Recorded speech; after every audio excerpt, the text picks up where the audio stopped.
violated. Yeah. Worldwide. What is up? Thank you for tuning in to the MMA Podcast 185. We got a ton to break down. Yesterday we had a nuts press conference for UFC 205, which now we know all the fights on it, and my God, what a card that's going to be. 3 title fights. We're going to break that all down. Of course, this past weekend we had a few cards, including UFC Fight Night in Brasilia. Cyborg versus Lansberg was the 4th most watched Fight Night card this year, mostly due to Cyborg Santos putting in a stoppage against Lansberg. Of course, we have 2 bantamweight brawlers fighting in Portland at UFC Fight Night. Lineker versus Dodson. Gonna preview that card. Thanks for tuning in. Let's do it. We did it for the love of the game. I did it for.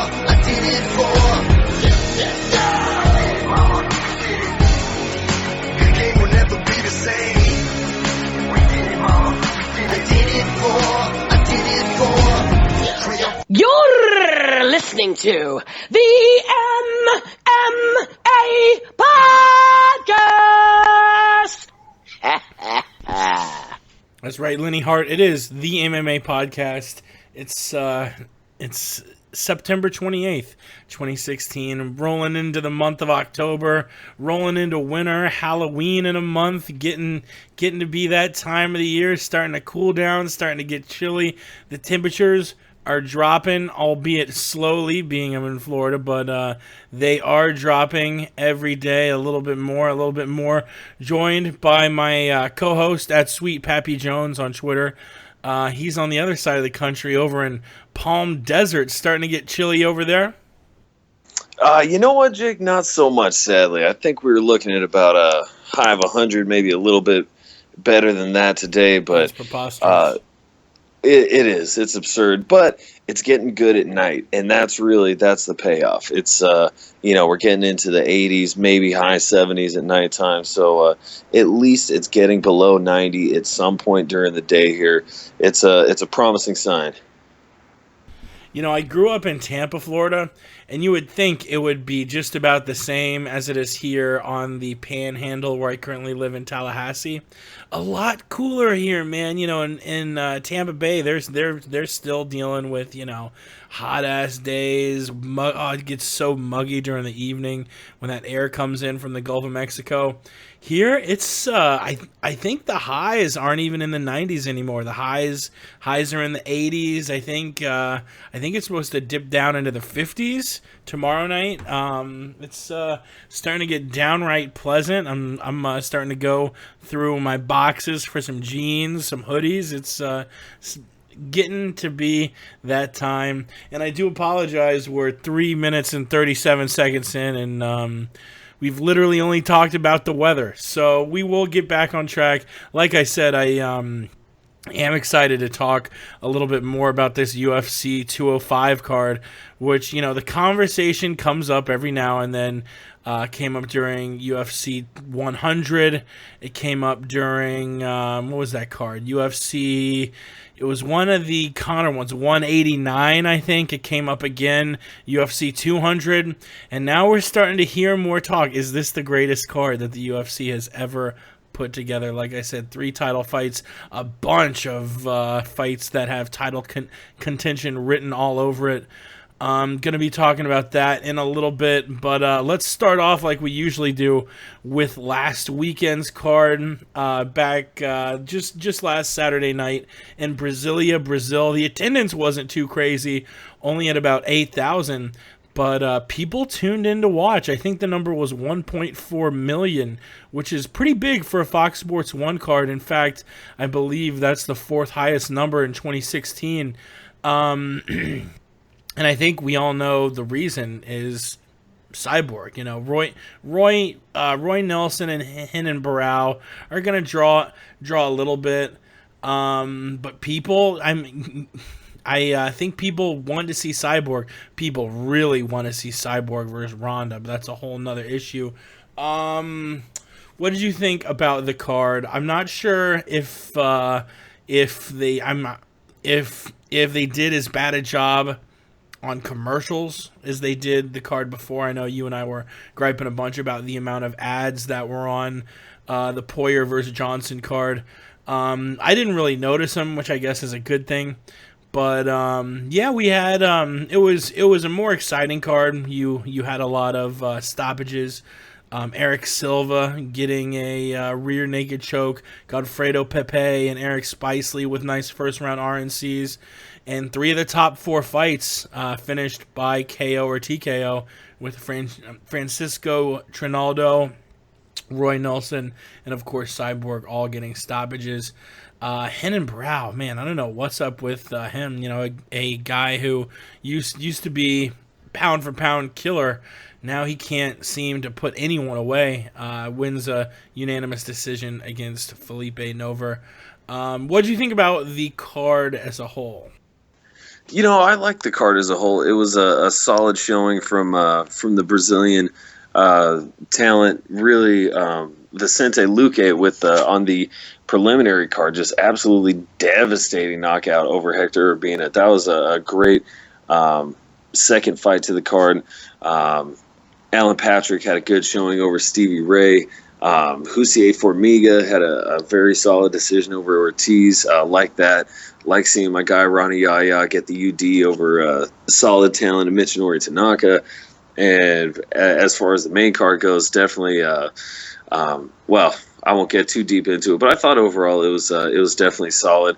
The Fox Sports 1 prelim card had a few more decisions. 3 out of 4 fights there was a decision, although on the main card, as you mentioned, the majority, only one of the fights went to decision, and that was the Renan Barão fight. So, yeah, I don't think commercials weren't too bad on this one overall, especially since this one we had more fights go to the decision, so it was more fight time filling it up. But, yeah, I definitely had fun with this one. Yeah, and I want to dive into mainly those 3 fights. I don't think really Eric Spicely versus Thiago Santos has middleweight title contention written all over it. I think these top three fights were pretty telling, though. Bigfoot, I mean, I hate to be that guy to say someone should retire, because ultimately it's, the choice of the fighters. But, man, he's now just known for having a glass chin. He's lost 7 of his last 8. The one win was a nice TKO against Soa Palele back at UFC 190. Yeah, all 7 of those fights he got finished. Kane finished him. Arlovsky finished him. Frank Mir finished him. Mark Hunt finished him. Stefan Struve finished him in 16 seconds. Like, come on, son. It's, he's had a decent career, I guess. He's 37. He had his moments in Strikeforce for sure. That guy was a killer at Strikeforce. The dude beat Fedor. Not many people can put that on their bedpost. The guy beat Fedor Emelianenko. He beat Travis Brown. He beat fucking Alistair Overeem. He beat Andrei Arlovsky, if I believe, back in Strikeforce. But yeah, since KOing Alistair Overeem, his record has gone from 18-4 to 19-10-1. I hate to be that guy, but I would really love to see him hang his hat. And then Barão versus Nover, I guess I'll save Cyborg for her own little topic to discuss. Barão versus Nover, we all knew the writing on the wall that Nelson and Barão, and Cyborg for that matter, were huge favorites. Barão, though, just, I don't know. I just don't feel like I've seen Barão in that killer instinct mode since he lost the belt. Honestly, he just got embarrassed by Dillashaw. Stepped up, was going to fight Dillashaw again, and conked his head on a bathtub. Then fought Mitch Gagnon. Finished it, but it was a late finish. It was not really that inspiring. Then he went and lost 2 in a row to Dillashaw and Jeremy Stevens. Just I haven't seen that same fire out of him like we saw when he finished Faber, finished Wineland with a spinning back kick, finished Michael McDonald with an arm triangle choke. Rear naked choked Brad Pickett in the first round. Just that killer instinct in him seems to be missing. And yeah, like I said, we'll save the Cyborg fight for its own thing. But what did you make of Big Country and Renan Barão, big favorites, and showing why on Saturday night? Well, it was one of those fights where, especially, I'll start with Big Country versus Bigfoot. Roy Nelson, did he look good on his own merit, or was it just the quality of opponent he was fighting? Not to disparage Bigfoot whatsoever, but as you mentioned, he's certainly seen better days in his career. He's been finished a lot, and he has that, I want to say it's a form of gigantism, and he has some very large appendages, including a very large cranium. He's just got a huge target on his head. And I wouldn't even say if it's, that the jaw isn't there anymore, but I mean, when you're in the heavyweight division, these are big guys, and they're swinging full force. It doesn't matter how pristine your jaw is. I mean, you have to be a rare kind of individual to sustain any kind of blow to the face from a heavyweight opponent and not go down. I mean, it was just, this was a vicious, this was a dragon punch, sure you can uppercut that Roy Nelson landed, just a flush right hand right on the jaw, just completely jacked him up. That would have fallen absolutely anybody. It's a tough one. It's really a tough one to say. I mean, it certainly seems like Bigfoot, he has to have like maybe one more fight left. Give him someone on the lowest tier of the ladder. Maybe someone who's on the come up, and let's see how he does. And if he can't hang there, because he, for the most part, since he's come into the UFC, as you mentioned, Jake, I mean, this is the guy. I want to say he was the first person to beat Fedor, technically. I'd have to go back and double check Fedor's record, but I think Fabrizio was. Yeah, no, that's right. It was Fabrizio, then it was Bigfoot. Because everyone made a huge deal out of it when Verdum subbed him. Yeah, absolutely. And similarly, when Antonio Silva got the doctor's stoppage over Fedor, but since that point, he's faced consistently top tier talent in the UFC, and just has not been able to perform. As you mentioned, his last win was over Soa Palele, who himself was cut, I want to say, some time ago by the UFC. So it's really hard to say he should continue to be in that organization. Roy Nelson, he has not been on a very good streak himself. He's been very similar in his record and his his level of competition, though, as well. He also has been fighting the top of the top, and when he gets some of the lower tier guys, that's where he comes through. So it was good for Big Country to get that stoppage. I don't know what his deal was with kicking John McCarthy in the ass after that fight. I mean, apparently he was pissed at a quote unquote late stoppage, but dude, you dropped him. You ran up and continued to punch him in the face. Like, what, you could have gave him the uppercut and then ran up and punched him once. Or, he was the one that just completely continued to punch. You could have punched him once, looked at the ref. That's pretty much on you. You're the one who repeatedly punched him in the face, Big Country. So I don't know why you're so pissed off at Big John. Strange, isn't it? Hey, you stopped it too late. You let me beat that guy's ass too hard, huh? Yeah, I mean, if it were a more egregious situation, I mean, it may have been a little late, but it wasn't. It may have been a little late, but really, big country, he didn't hesitate at any point himself. He kept delivering the blows.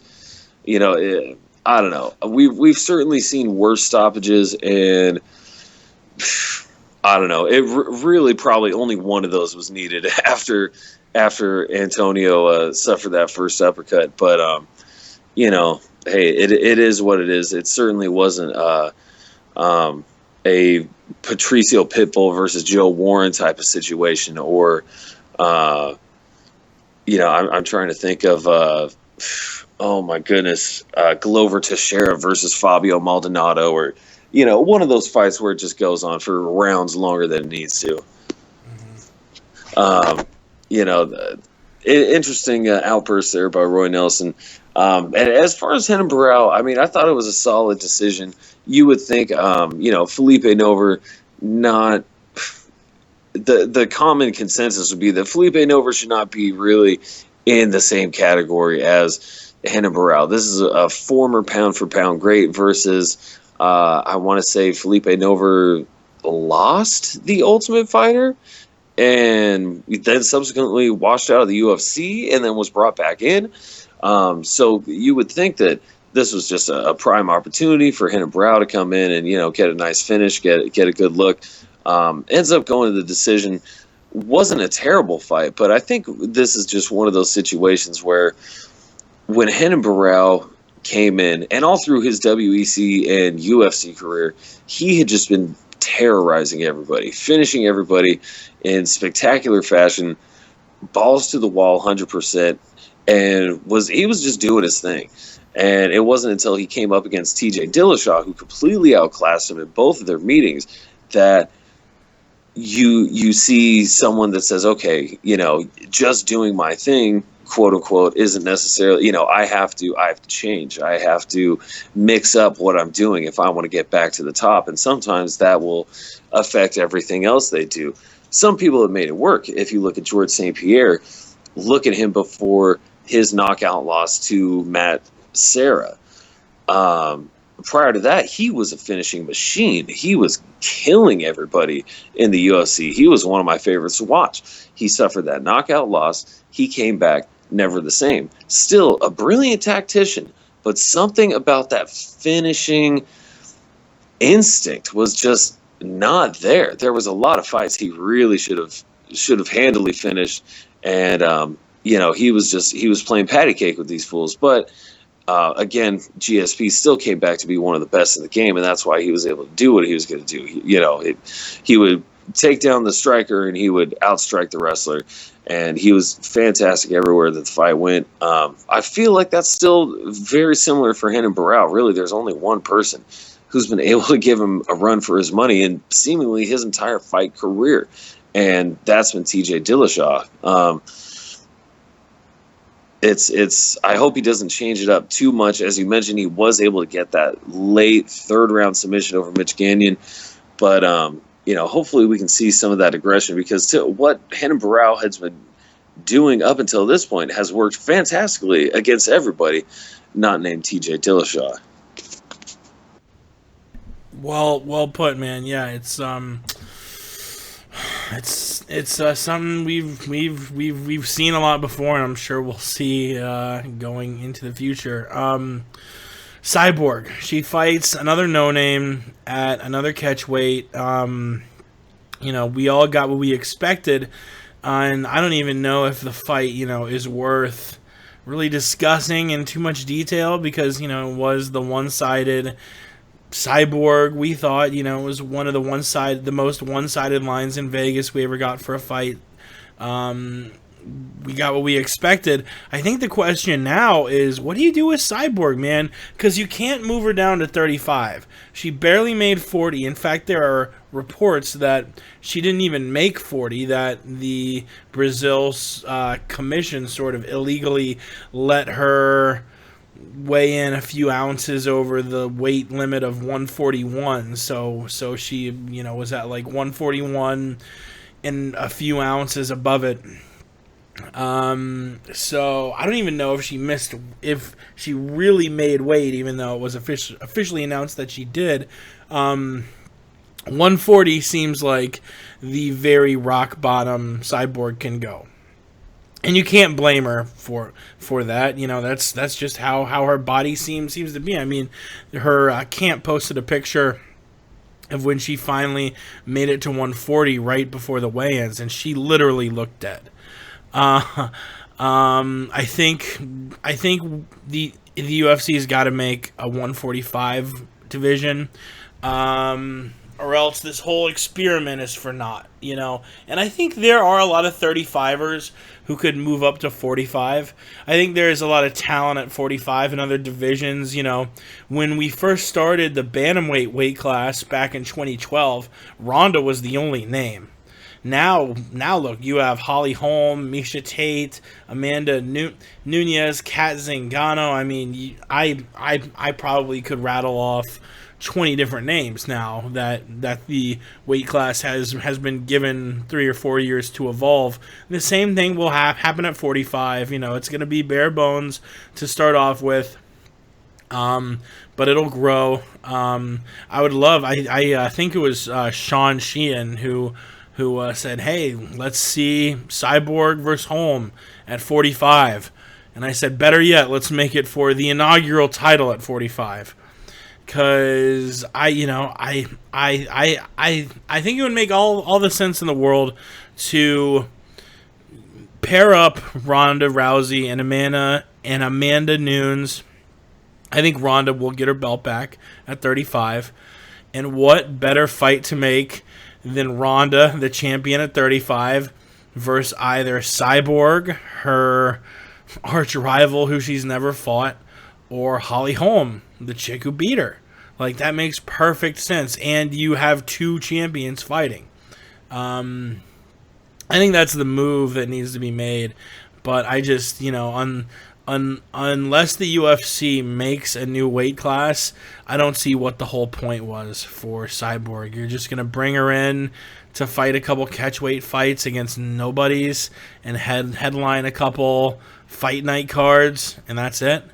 Because she's not going to make it to 35. I think that's, and at first I thought that was kind of BS too. I was a Cyborg hater. I kind of naturally thought what she was saying was a falsehood because A, she cheated, and B, her PR machine was being run by Punishment and Tito Ortiz, who doesn't exactly have the best history. But I've grown to have a little bit more sympathy for Cyborg, like I think a lot of UFC fans have, and I think seeing whether you like Cyborg or not, you shouldn't like seeing people suffer unless you're a sadist. And Cyborg suffers to make 140, seemingly more than 99% of fighters suffer to. It's weight cutting is a suffrage for whoever is doing it, but it seems to be very, very hard for Cyborg. So I honestly hope that they create a weight class for her, and I think eventually the talent would come to that weight class. Well, as you put it, I mean, is the UFC going to make a weight class just for her? Really, it seems like they brought her over here doing this catch weight experiment just to see, can she get to 140? How easily can she make it? Is there a chance she can get to 135? And really, yeah, I think a bunch of it just was, selling those wolf tickets to have something to headline this Brasilia card. Something's got to put the butts in the seats over there in Brazil. I don't know if Godofredo Pepe is really bringing him in. I mean, hey, he's on a good streak. God bless him. I want to say, the tough Brazil seasons, I want to say are very popular over there, but not a ton of certified star power on that card. So, keep Cyborg on the roster. Maybe just bring in a tomato can for her to crush. And it's like Fedor headlining a Japan card. You have Cyborg headline the Brazil card, get a little extra dough, everybody's happy. The Invicta Fighting Championship featherweight roster, which Cyborg just, she is the champion in Invicta, which is also a property I want I want to say is partially owned by the UFC. I'm not sure if if they were partially bought out when they moved to Fight Pass, but they currently have 19 women on their featherweight roster. At least last time I checked. I don't know how up to date Wikipedia is, but there's a lot of fighters on there, but not the most amazing records, and a lot of them are just women that Cyborg's already beat. Cyborg has already beaten the good majority of women on the 145-pound roster. And even over in Invicta, it seemed like a lot of these fights were just one-offs against people that had never fought in Invicta before, or had just never fought on that level. So it really does, at least to me, it seems like they are running out of talent for Cyborg to fight. And if there's some high-level ladies in the women's bantamweight division that want to move up to women's featherweight to challenge her, that's a whole different story. But again, I don't know if maybe they could just do specific fights like they had a flyweight fight, a division they don't have for female fighters, but yet they had a flyweight fight. So who knows? Maybe they could do something. I want to say Miesha Tate expressed an interest before in fighting Cyborg. So who knows if Miesha Tate is able to win her next fight? Maybe, let's say she wants to get the big money fight against Cyborg, and they make that at 145 pounds and, just call it a featherweight fight. But the way it is right now, I really don't know if they can justify creating a title. But then again, hey, that does sound kind of similar to what we said when they were bringing in Ronda Rousey and all the women initially into the UFC. So I could be wrong there. And I think people are going to say that regardless if there's a really good fighter at that weight class. I actually remember when they made the UFC flyweight division, a lot of people were saying that they were making that weight class for Joseph Benavidez. Well, it turns out a different man won the inaugural title and has defended it, 9 times now? So you never know what's going to happen. That's why they have the fights. You have anything else on this Cyborg card before we move along to UFC 205? This monster card. No, I think that just about does it. Not a bad showing from the UFC for their latest trip to Brazil. I've grown fond of the regional talent that they bring to the different continents. Yeah, definitely. And moving on to UFC 205, straight up, is this the biggest card of all time? I mean, you got so many notable names on it, dude. We briefly spoke about it before, but you have the 3 title fights. You have Conor versus Eddie, Woodley versus Wonderboy Co-Main, Joanna versus Carolina, the 3rd fight. I'm assuming the other 2 fights we'll see on the main card. You gotta put Weidman on the main card versus Romero, just because he's the New York guy. And then between Cerrone Gastelum, Habib Johnson, and Edgar versus Jeremy Stevens. Edgar is a New Jersey guy and has fought in New Jersey, so he's already had his homecoming. Let's see Donald versus KG on the main card. I'm assuming we'll see either the Edgar or the Nurmagomedov fight headline the prelims. And then after that, you've got Tim Kennedy versus Rashad Evans. You got Miesha Tate versus Rocky Pennington. Tim Boetsch versus Rafael Natal. Jim Miller versus Thiago Alves. Lyman Good versus Bilal Muhammad, which I feel like is like a fight that belongs in Bellator. I think both guys fought in Bellator, right? I don't know. And then, of course, Liz Carmouche fighting the only unknown fighter on this entire fight card, Caitlin Chukagian. Man, it's loaded. And I think just the power of the prelims especially. UFC 200 was a little disappointing, and I think Jones dropping out hurt a little bit. I think this is the biggest card ever, man. Well, it's certainly shaping up that way. We've got 3 title fights. Man, I'm going back and I'm comparing and contrasting with the UFC 200 card. Yeah, there was there was 2 championship fights. One of them was interim. I mean, there was the names were fantastic. Some similar names. Jim Miller was on UFC 200. Now he's getting called back for 205. Kelvin Gastelum defeated Johnny Hendricks at UFC 200. Now he's back taking on Cerrone in a great fight. Man, I don't know. UFC 200. It was a great card. Oh my goodness. I don't know. The main card kind of let down with some of the decisions, but as well as the prelim card. Yeah, you know what? I think UFC 205 really has a lot of potential. Just UFC 200, the way it was initially built, certainly had everything, but there were just so many last-minute things that happened. UFC 205, fingers crossed, knock on wood, pray to God that this card holds up, because I mean it's only a couple months away now, less than 2 months, and 3 title fights and names all up and down the card. I mean this really has the potential to be one of the biggest and best cards ever.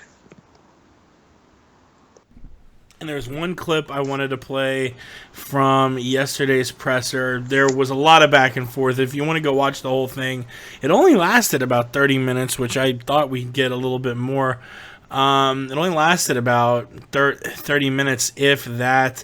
And you had a lot of star power there. I'm like, dang, you figure you fly 12 fighters out, you want to do at least an hour. But probably the moment of the presser, which, like I said, the entire thing is on the UFC's official YouTube channel. Somebody asks Conor who his toughest opponent is at featherweight. Conor starts to answer. Then Jeremy Stevens speaks up and starts saying how he knocks guys cold. He doesn't TKO people like Conor. And Conor responds with the line of the night. Here, I'll just play the audio. Who do you think would give you the hardest fight out of anybody on stage? Right here. Right here, the hardest hitting 145 pound, the real hardest hitting 145er, right here. This guy TKOs people. When I knock people out, they don't move. You're not. Who the is that guy? Who the is that? You know damn well who I am. Who the is that? Oh my God. I don't know. When I take that guy's belt, leprechaun. Oh, good one. When I take that guy's belt, I'm looking around. I don't know what anyone else has for me around here. I might have to jump up and drag Floyd Mayweather out bed and see what the he's at again. Pat, your boy, Little Heathen. I'm afraid Conor eviscerated him at that press conference, man. It was not pretty. Oh no, 1,000 parts there. I was muted up. It was a good press conference. Conor absolutely stole the show. Man, he did light up my boy Lil Heathen. I mean, you have to expect it from Conor. You know he knows who the Lil Heathen is. Lil Heathen, he's a madman out there. He has to know. But classic Conor response, classic Conor show at UFC 205, and definitely fantastic job building the hype for this one. And another bit of news. I wanted to credit Diz, her boy at Talk MMA, who was the man who broke the story late. I guess it was late Monday night that it would be Eddie Alvarez versus Conor McGregor official for the main event of UFC 205.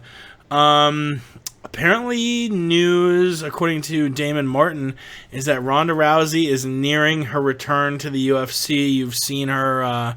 She Instagrammed a picture of a basket full of hand wraps, indicating that she's been training again with, I think it was FTA written on all the hand wraps. Fuck them all. A little aggressive. Chill, Ronda. It's looking like she is going to get a title shot. Her next fight, she's going to fight Amanda Nunes. Still not clear on the pronunciation, but UFC 207, the card. I believe it's going to be a Friday card because the UFC is smart enough to not do a card on New Year's Eve. So I think the pay-per-view is going to be Friday, December 30th. Which will be odd for the UFC to put on a Friday pay-per-view. But it's looking like we got this big, massive 205 card. Then maybe GSP returns at 206 in Toronto versus an unknown opponent. Be it Nick Diaz, who I guess by process of elimination, now that Chael's in Bellator, Woodley's fighting at 205. Nick Diaz, who recently tweeted out some cryptic tweet about coming back, thinking we might see Nick Diaz versus GSP2 at UFC 206. If that does happen, you know where you heard it from first. And then, of course, Ronda Rousey versus Amanda Nunes at UFC 207, reported by Damon Martin just 5 or 6 days ago. It appears Amanda Nunes is on board, tweeting out about a week ago, fight news coming soon. I think Ronda takes the belt back against Amanda. What about you? Oh, man. Well, that would just kind of be hilarious, wouldn't it? Just to have the women's bantamweight championship musical chairs come full circle and land back on Ronda Rousey. Truly, I feel like this would be a good fight for Rousey. I mean, styles make fights. Amanda Nunes, she's got heavy shots and she's got good hands. But this could just be one of those situations where the aggression is easily countered by the judo game. And we've seen Rousey, granted not often, really only the 2 times, but the fight with Miesha Tate in their second match where she went into the 3rd round, I mean, she was cruising the whole time against what she did to Miesha Tate. I mean, especially when you watch Miesha Tate's performances against Sarah McMahon and some of the other girls in the division who were fantastic grapplers. What Ronda Rousey did to her in a grappling sense, my goodness, she's got the grappling cardio. She was in the 3rd round and she was just handling her business. So if it goes late, I'd certainly, just based on the rare instance I've seen, I have to give the cardio advantage to Ronda, especially if she comes into this fight in shape and all that stuff. I mean, I say that just because who knows how long she's been out of training, but if she comes back in old form, she could certainly have the gas tank and the skills to get it done. She just needs to sharpen up that striking. You know, Edmund was talking that good shit about Ronda striking, but man, that game plan was just dog shit. And if Ronda fights smart and fights like the Ronda that was TKOing female champion boxers in training, then she should be looking good and hopefully returning to form against Amanda Nunes. Although I must say, Amanda Nunes has been growing on me. I really, man, her performance against Miesha Tate was just savage the way she ended that fight. Definitely like her. But yeah, that'd be a great fight if it does get made. Yeah, and moving briskly along, did you catch any Risen over the weekend? Our boy Darren Cruikshank got a rear naked choke win against Andy Sauer. Charles Bennett got a 7-second KO and then called out Vanderlei after. It was let's put it this way. I didn't watch the Risen card live. I caught the highlights afterwards, but I'm gonna make sure I catch the next Risen card live. It apparently got tons of views in Japan, and apparently did not lack for entertainment. I think the mute button. Oh my goodness! Yes, it's got me stuck. Yeah, I had not heard about that until we had gone air, but certainly good times. Yeah, I'm not gonna play the specific quote from Krazy Horse because it's a little long, it's a little rambly. He drops an N-word at the end, calls out Candy Lay, but I didn't want to neglect the audience and stop them from hearing a good Krazy Horse clip. So without any further ado, I remember one time on that street, a lady that was on dope. She came out and she tried to cut me with a razor. So I picked up this big brick, and I was like, I don't know, I think I ran back with it, and then she like ran up on me, and I threw it at her, and she caught it with her hand but flipped it over her head. And then she started chasing me again with the razor, so I backpedaled for 15 yards, and then I just full speed at her. Gave her one of those Jet Li kicks in the face. It was nice. I fight them all. Men, women, children, retarded people. It doesn't matter. If you hit me, we're going to fight. now people say that Conor McGregor has the best quotes in mixed martial arts and all that, and I will agree, he is a good shit talker. But no one generates quotes quite like the Krazy Horse. Coming from my home state of Florida, Gainesville, Florida, actually, where I spent a lot of time growing up. The Horse, just an absolute quote machine, and he got that 7-second KO win in Risen. I assume we'll see him fight more in Risen. And hey, War Horse. That's all I am going to say. Dude is one of my favorite fighters. You gotta love it. Oh my goodness, yeah. God bless Krazy Horse Charles Bennett.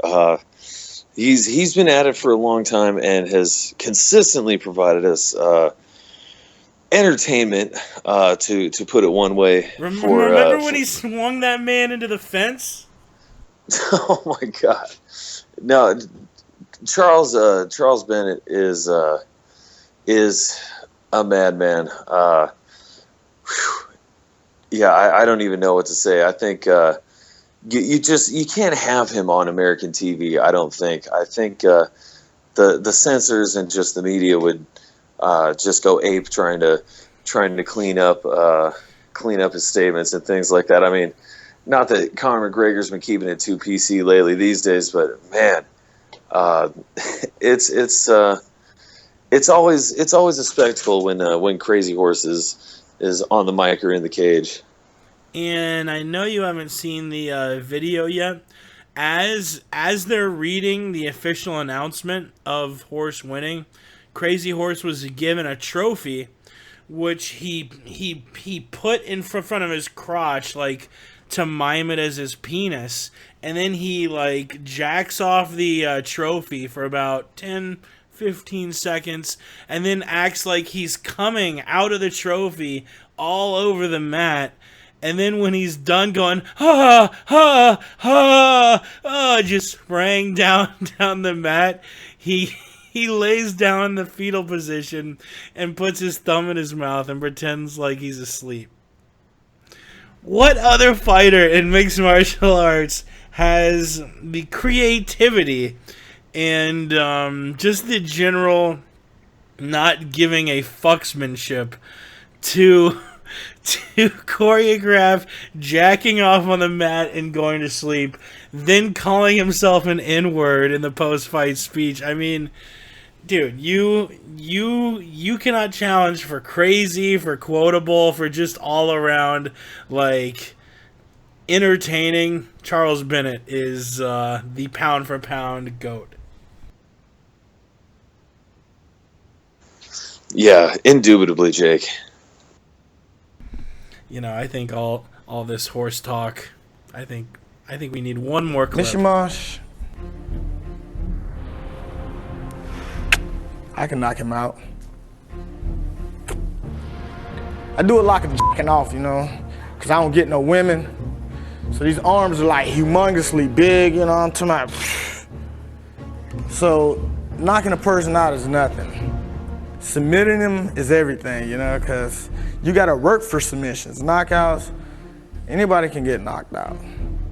All in all, it's a fight, and I come to fight, and I'm not taking any bullshit from Mishimash, you know.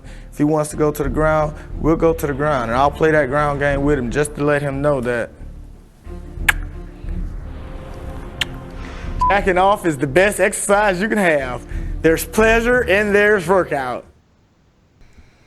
Jacking off, apparently a highly used training technique by the horse. Let's move on. I don't know how I can follow that.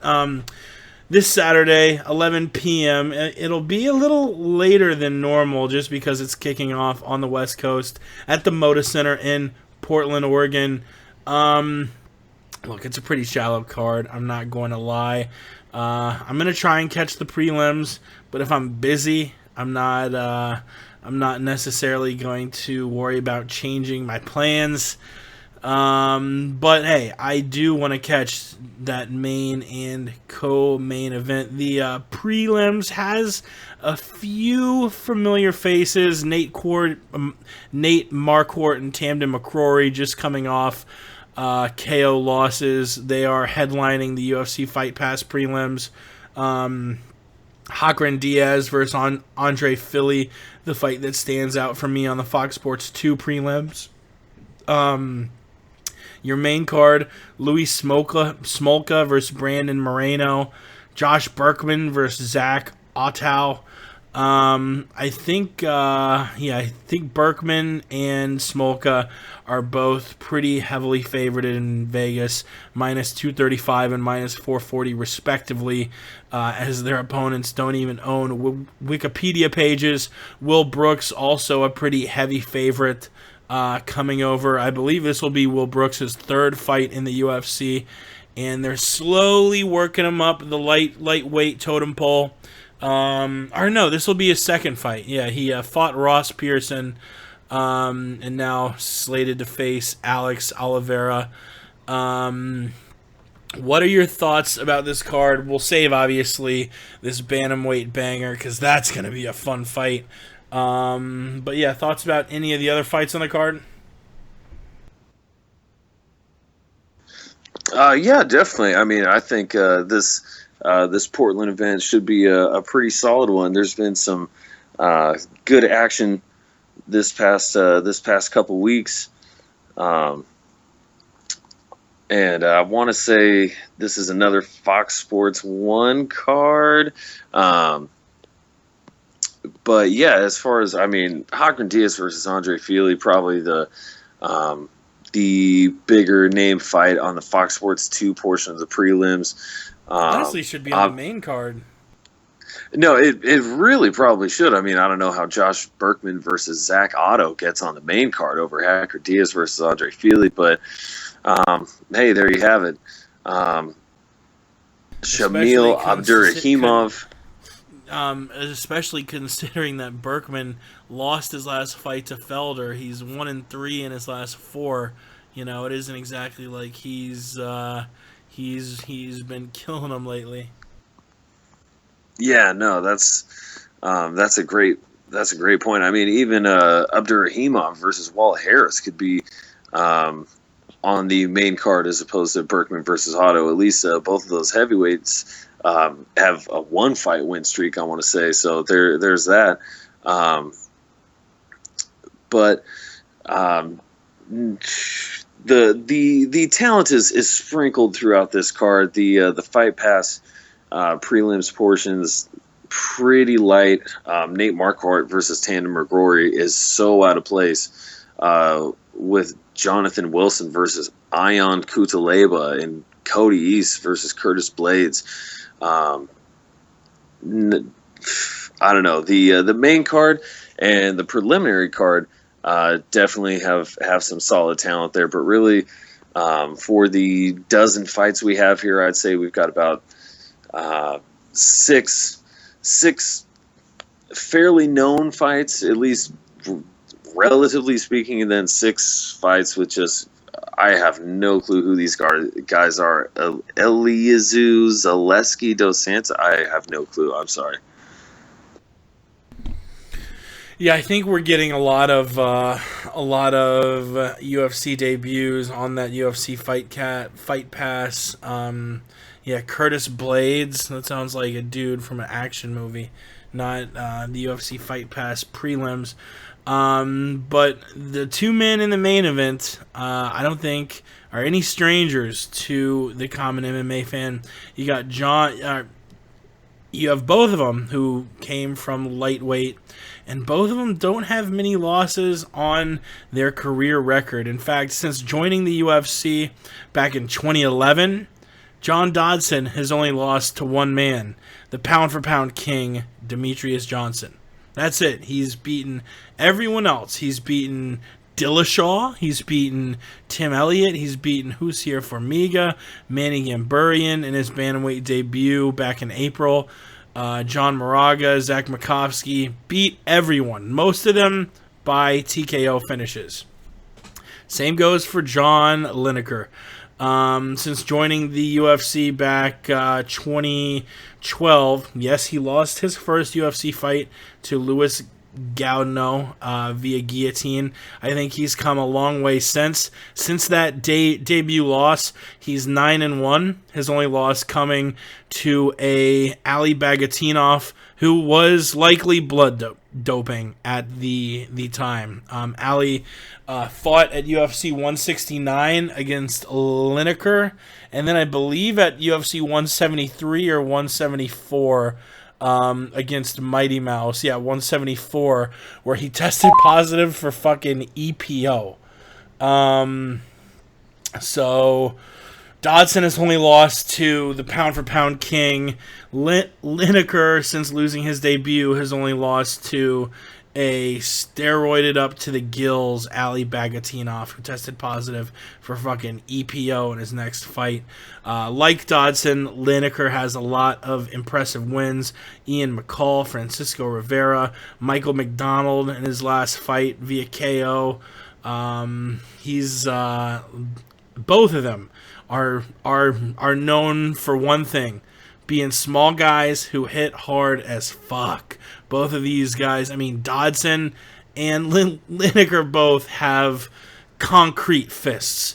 So this is one of the few lighter weight fights where the over-under on 2.5 rounds is pretty even. I mean, you know, I think most every flyweight, bantamweight fight, you have a very likely odds that it's going to go the full 3 or 5 rounds, just because men that size don't typically have KO power like you see at 265. But both of these guys are bangers.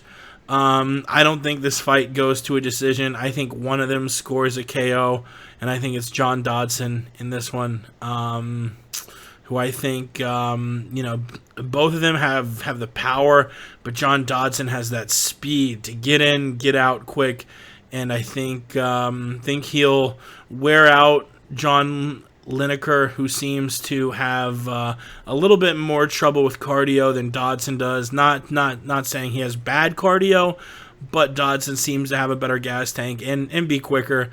I'm seeing a 2nd or 3rd round KO here.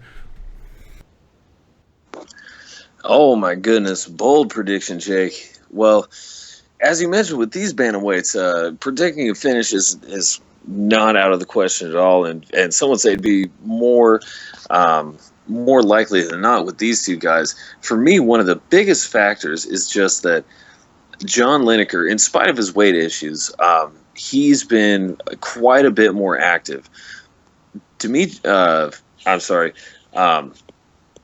John Dodson has just not been as active. I want to say in the last, he's only had 5 fights in the last 3+ years, compared to our boy John Lineker. John Lineker, he's on a 5-fight win streak, and that's only coming in just barely 2 years. So he's been fighting. He's been finishing people at flyweight, at bantamweight. Well, mostly catchweight more than flyweight. I don't even think he's made flyweight in a few years. But man, both these guys crazy fast. We've seen John Lineker submit people, so he's got a ground game as well. Man, this is going to be a crazy fight. John Dodson, he's got great skills everywhere the fight goes as well. He's got great combinations. He uses all of his strikes. Man, but you know what? I'm big on momentum, and really,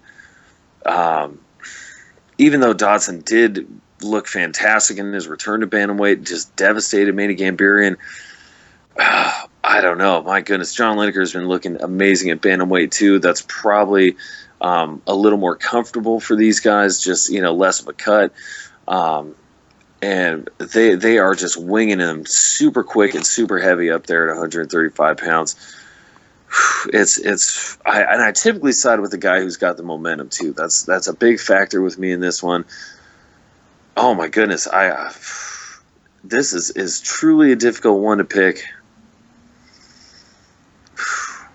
But you know what? I'm gonna have to go with Dodson as well. Man, I was this close to picking Lineker, but you know what? I think Dodson he'll just barely be able to outquick Lineker. I mean, Lineker he's super fast as well, but I think Dodson will just be just a step above him with the quickness, and I think that'll lead him to getting some openings and capitalizing. And I think we'll see a finish to this one as well. I think this will probably be a first round finish, Jake. This is just going to be pure chaos in the octagon, and I think our boy John Dodson is going to get the job done.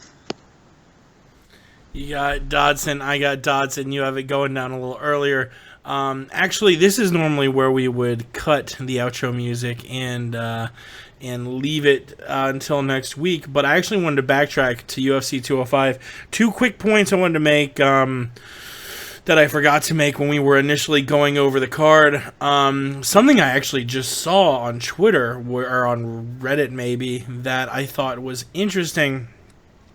If Hendo wins at UFC 204 and subsequently retires, we could see 4 belts on the line at UFC 205, because if Hendo wins the belt and retires, I mean, shit, if Bisping beats Hendo and then decides to retire, which is what I think he should do if he wins, I think either guy winning the belt should retire on that win.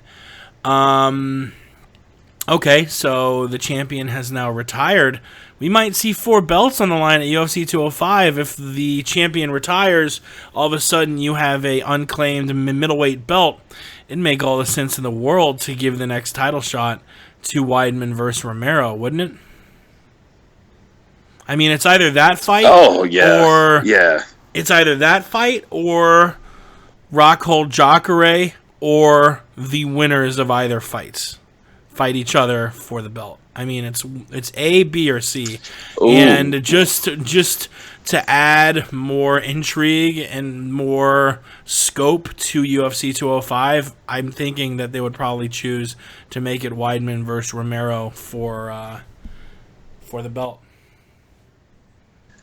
Yeah, I think, again, for marketing and promotion purposes, that's probably what makes the most sense, and that's probably why they would do it. Although, who knows? There is no title on the line at the Rockhold Jacare card, so they could still throw that on there and have 3 title fights for UFC 205, and that might not be a bad idea either. I mean, again, if this hypothetical scenario were to play out and whoever the winner is between Henderson and Bisping retires with the belt and vacates, then why not give it to Rockhold or at least put the belt on the line for the Rockhold and Souza fight? Certainly, Jacare had a great win streak going there. It has a great win streak. I have to double check. I want to say that Romero fight that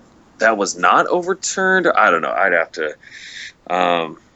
I'd have to look at that one, but I certainly think between Rockhold and Jacare, that just deserves to be for the belt, more so than Weidman Romero. And the last thing I wanted to talk about before we shut it down is Jose Aldo, who was originally thought he would be fighting Conor next. Instead, he's going to need to wait until early 2017 as Conor versus Eddie Alvarez has been made official. Aldo, he fought Frankie at UFC 200, was given an interim belt and guaranteed the next shot at Conor at 45. Apparently he's so mad at the entire situation and not getting a chance to fight Conor that he's retiring. That news out of the Aldo camp that, first they are going to retire and now they're threatening legal action against the UFC, which is honestly laughable. We're going to sue you because you didn't give us the fight we wanted. I don't know. I have some pretty strong opinions myself, but I'll let you give yours. What do you think of this whole Aldo thing and the prospect of Aldo ending his fight career because the UFC hasn't given him the rematch against Conor McGregor that he really wants? Oh boy, yeah, that's it's unfortunate, really. I mean, it all depends on how you look at it. I personally come from the school of thought that having fighters that can hype and promote fights is fantastic, and that helps. But if the fight were strictly about just the merit, then that just having the best fighters consistently fight the best fighters, to me, that has its own merit in and of itself, and that has its own marketability, and that is something I would prefer to see. But be that as it may, the UFC certainly is on a very more marketing-driven focus as of late. They're, how can we generate the most dollars for this pay-per-view? That's what any business should be. How can we maximize all of our profits and all of our earnings at any given time? You can't fault them for that, especially in our American capitalist society. That is what you're supposed to do if you want to be a big and successful company.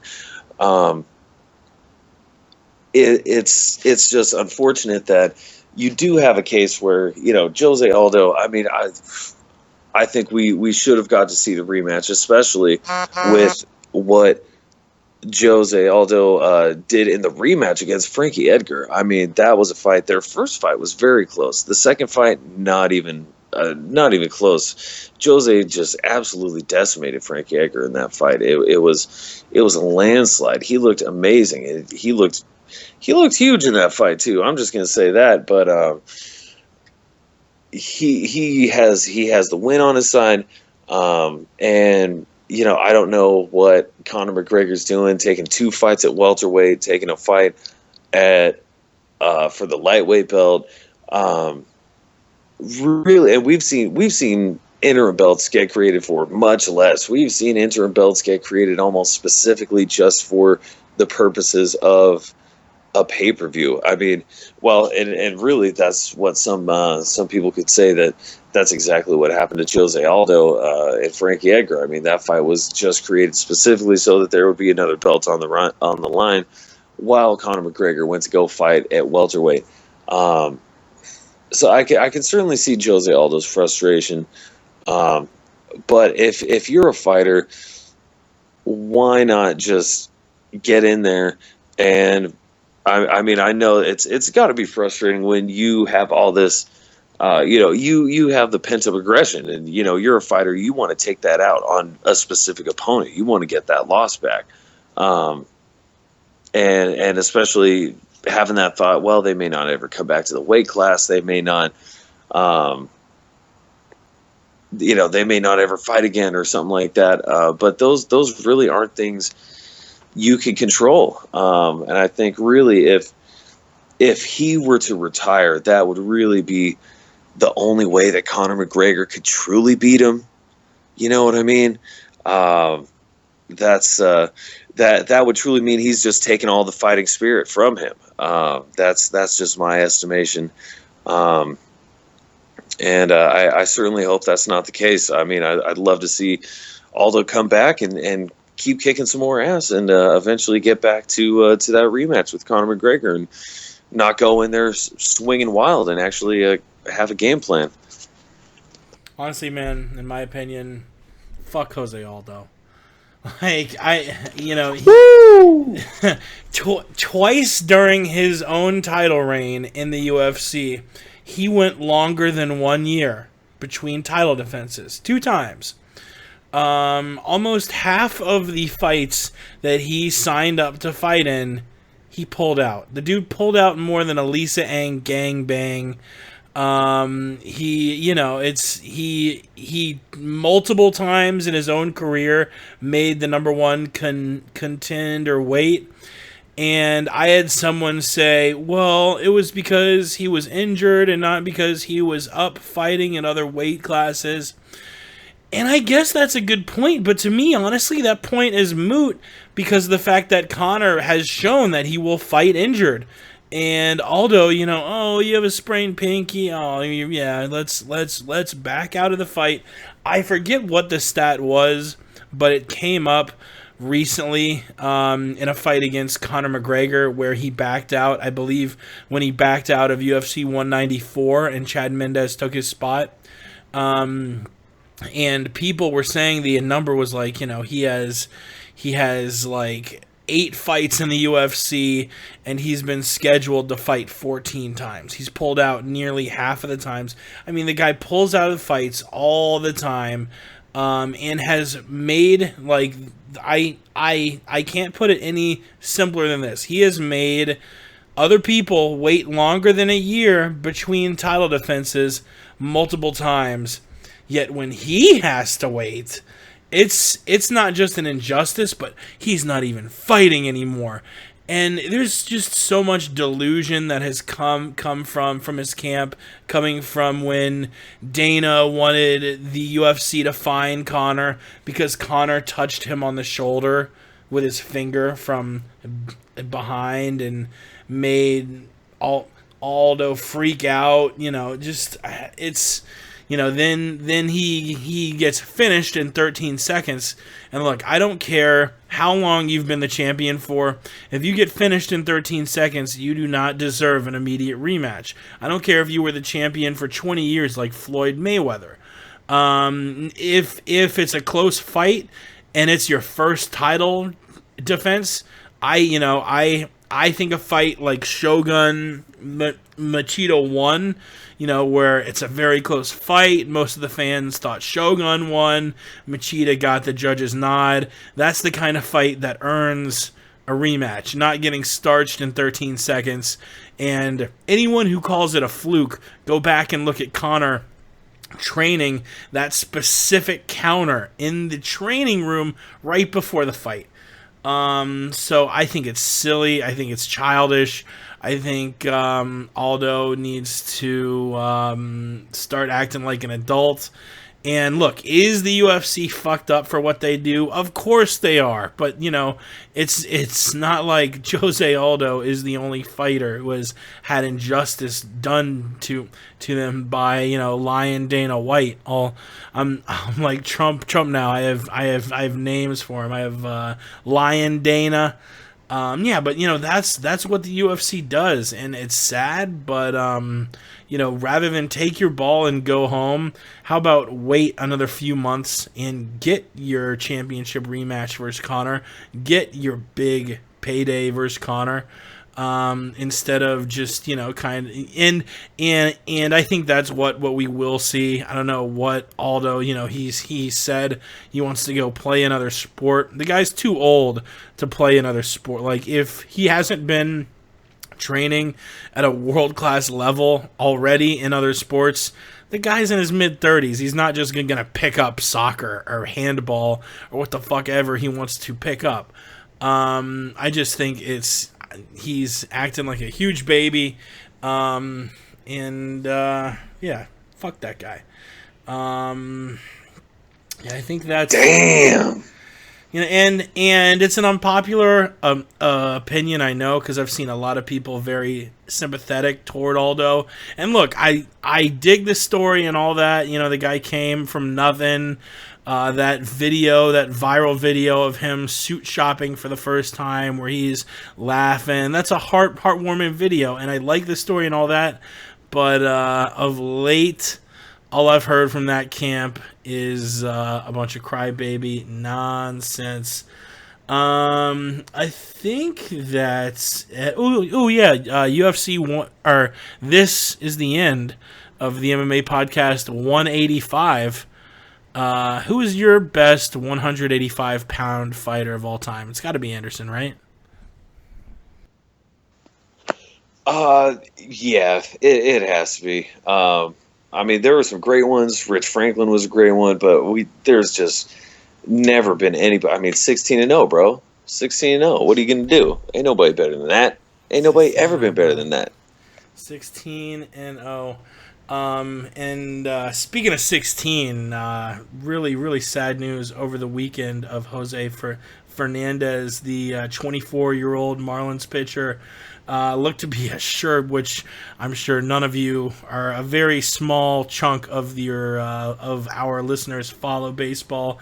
But yeah, was this kid? He was going to be a surefire Hall of Famer, young, putting up insane numbers. Life cut short in a boating accident the same day that we lose Arnold Palmer, the famous golfer in his 80s.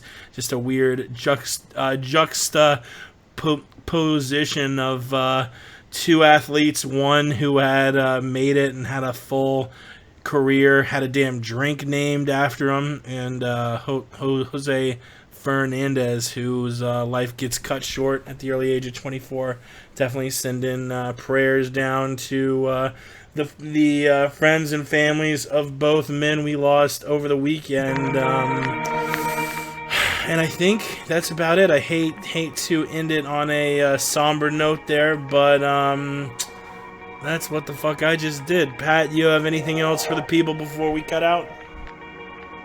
No, not at all, Jake. You know, that's definitely a terrible tragedy. There's a few of the Dodgers guys that Sunday were hanging up Fernandez jerseys in the locker room. I want to say Yasmani Grandal and Yasiel Puig, and a couple of the other players. Yeah, they were definitely hit hard by that one. Definitely hit the baseball community and the fans of baseball hard in that one. Also on the day of Vin Scully's last Dodgers home broadcast with, definitely a lot of emotion that Sunday. Certainly wishing everybody. I teared up a little bit when he sung "Wind Beneath My Wings" to that crowd at Chavez Ravine. Chavez Ravine. Yeah. Chavez Ravine, cocksucker. It was an emotional weekend in baseball. Yes, but hey, you know what? That's all right. We'll pick it up on an exciting note with this UFC on Portland card this weekend, Jake. Dodson versus Lineker. That's, oh my goodness, it's going down. Can't wait to be back next week and breaking down that madness with you. Hell yeah. Once again, thank you for tuning in. We love the shit out of all y'all. We will be back next week to recap Lineker Dodson and, of course, preview this UFC 204 card in the UK. Michael Bisping versus Dan Henderson, the rematch. Follow us, the MMA Podcast on Twitter. Love the shit out of you. And now our boy Mystery Meds. Follow him on Twitter, Mystery Meds with a Z, who does the outro music. Till then, we gone. Jake, tune into the MMA Podcast every Tuesday night. Act the wild style, always been a foul child. Realize, sucker, I be the coming like Noah. the MMA podcast. Jake is the host, and since Ramsey's been in the wheelchair, the Aunt Jimmy show has been on a roll. I wanna say John Jones is a host, so I think that I'll pick up the phone and dial 213-457-3380. We got hot takes on the stove. You get blood on your clothes if you're sitting in the front row. I throw on my gi and then I lace the hoops. I'll have Gal lying down cause he ain't the truth. And if Alan wasn't a cop, I'd mention you. And shout out to Ross Finkelstein the Jew. Cause according to you, you're an MMA guru. I'll prove Bisping lost his hands, Count Dooku. If you're a fancy boy, you get a 2-minute slot. Mystery wants a title shot. So listen to the MMA podcast. Throw a high kick, but I block that. Call me Diaz, screaming George, where you at? I want the strap. But you know that I'll never tap. So listen to the MMA podcast. Throw a high kick, but I block that. Call me Diaz, screaming George, where you at? I want the strap. And you know that I won't tap. Mystery. The MMA podcast. Most of us just live and breathe this fighting shit. Shout out to Jake. Shout out to Jake. What?